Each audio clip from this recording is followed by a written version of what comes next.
Hello and welcome everyone.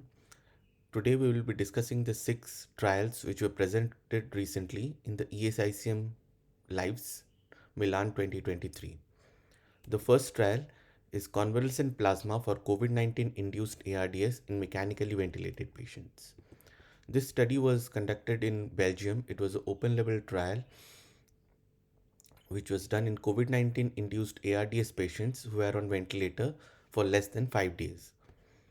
The trial was conducted across 17 sites, involved adults with clinical frailty score of less than 6 and a WHO clinical progression score of 7 to 9. The convalescent plasma was a neutralizing antibody titer of at least 1 is to 320, although a titer of 1 is to 160 was accepted during the plasma shortages. The primary outcome measures was mortality at day 28 and randomization was stratified by time from intubation to the inclusion.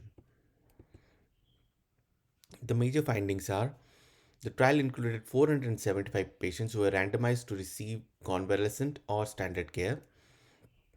A reduced mortality rate at day 28 was observed in the convalescent group, that is 35.4 compared to 45% in the standard care group.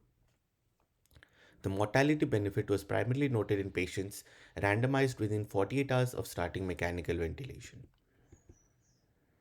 The limitations are the trial was not blinded, which may have introduced bias in the clinical decision making. The convalescent plasma used was collected between April 2020 and May 2021, primarily during the prevalence of the ancestral and the alpha variants of the virus, probably affecting its efficacy against the later variants. And the trial ended prematurely due to the decrease in eligible patients with reduced virulence of the Omicron variant, which might affect the generalizability of the results. There was variability in the quantitative results due to the lack of standardization of the neutralizing antibody titer measurements, the missing data of some PCRs, and the antibody measurements done in those patients. The next is the use of simvastatin in critically ill patients with COVID 19. This was the REMAPCAP trial, and the study was evaluated to find the efficacy of simvastatin in critically in COVID-19 patients. This used the REMAPCAP international platform, where simvastatin was given 80 milligrams daily against a control group with no statin. The primary outcome was organ support free days through day 21 using a Bayesian hierarchical ordinal model. The trial design was adaptive with stopping criteria based on accumulated evidence within the trial. Major findings: the study included 2,684 critically ill COVID 19 patients who were not on statin at the baseline. Patients treated with simvastatin had a median of 11 organ support free days versus 7 for control group. The positive probability of simvastatin superiority of the standard was 95.9%, which did not meet the pre-specified 99% threshold for superiority. At day 90, the survival hazard ratio of simvastatin was 1.12 with a positive probability superiority of 91.9%. Now, the limitations are the enrollment ceased due to decreasing number of COVID-19 cases, which may affect the generalizability again. The serious adverse effects were noted with simvastatin, that is elevated liver enzyme, creatinine kinase, and it was frequently seen compared to the control group. The open label design led to selection bias with reporting of adverse effects due to awareness of the treatment assignment, and pre-specified subgroup analysis were not possible for ARDS inflammatory phenotypes because no such testing was done. And in conclusion, simvastatin showed some potential of benefits, though it could not reach statistically significant margins of threshold. Moreover, the trial did highlight the importance of the adverse effects that could be found of simvastatin in critically ill patients.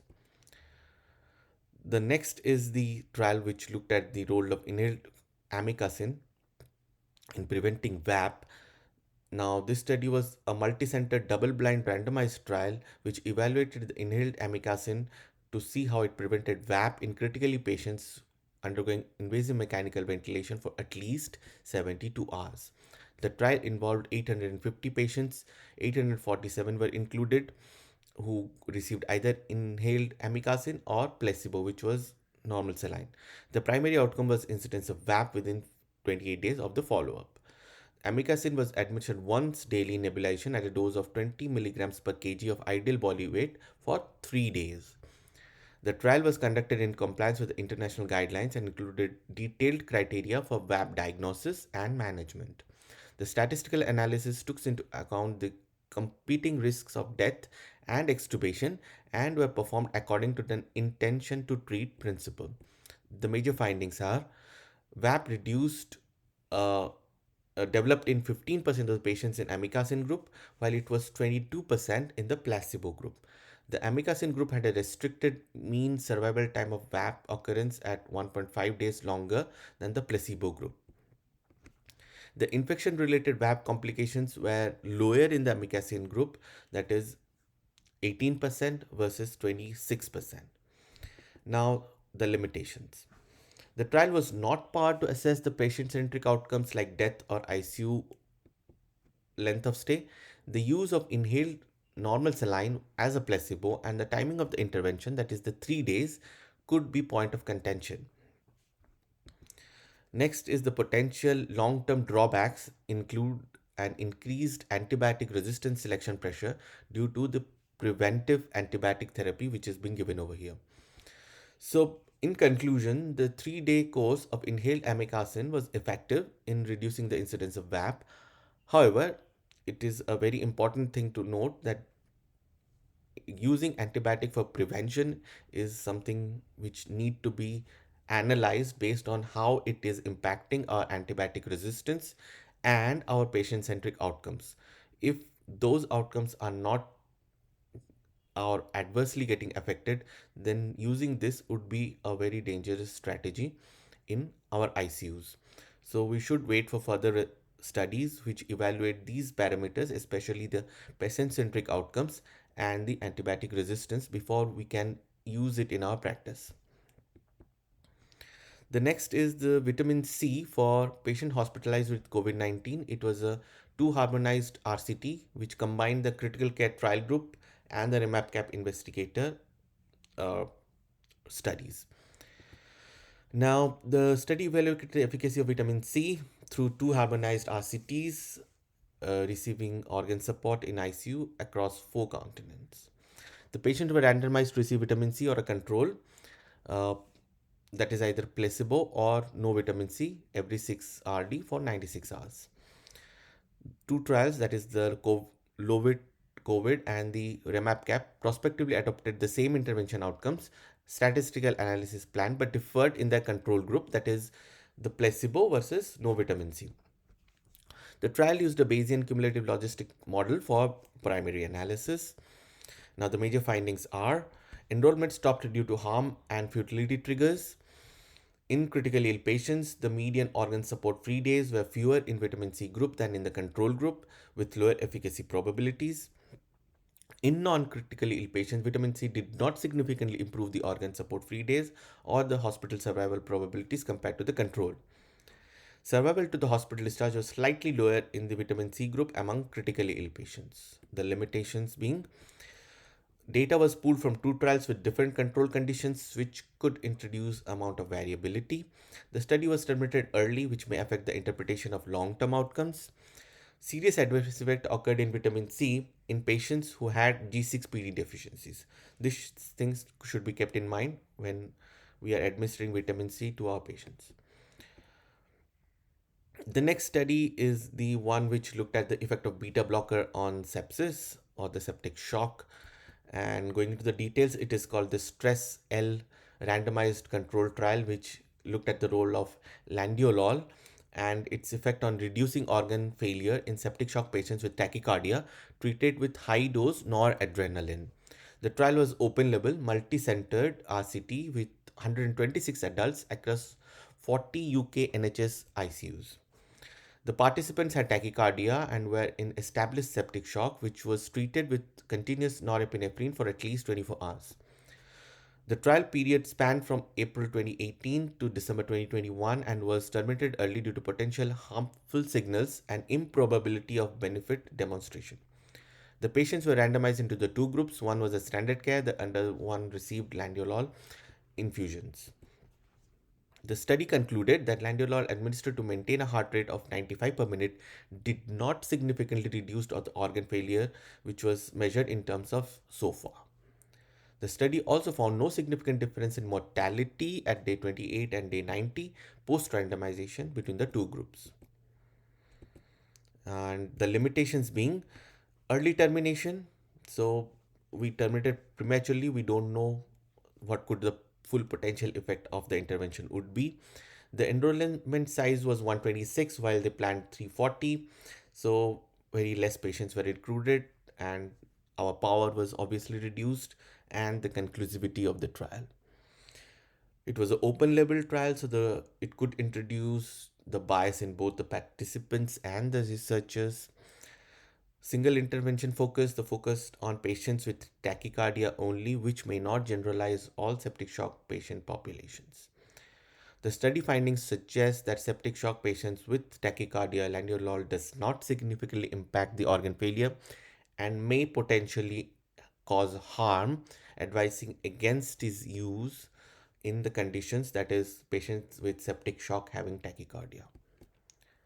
The next is the trial which looked at the effect of shy breaths in trauma induced ARDS who are on ventilator. Now, this is called the shy vent RCT, which examined the impact of adding a shy breath, that is intermittent deep breaths, to usual care in mechanically ventilated patients with risk factors for ARDS. The trial was pragmatic, randomized, conducted across 15 academic trauma centers of US from 2016 to 2022 with 28-day follow-up. The patients included were 18 years old, mechanically ventilated due to trauma for less than 24 hours, with one or more risk factors for developing ARDS, an expected ventilation duration of longer than 24 hours, and a predicted survival longer than 48 hours.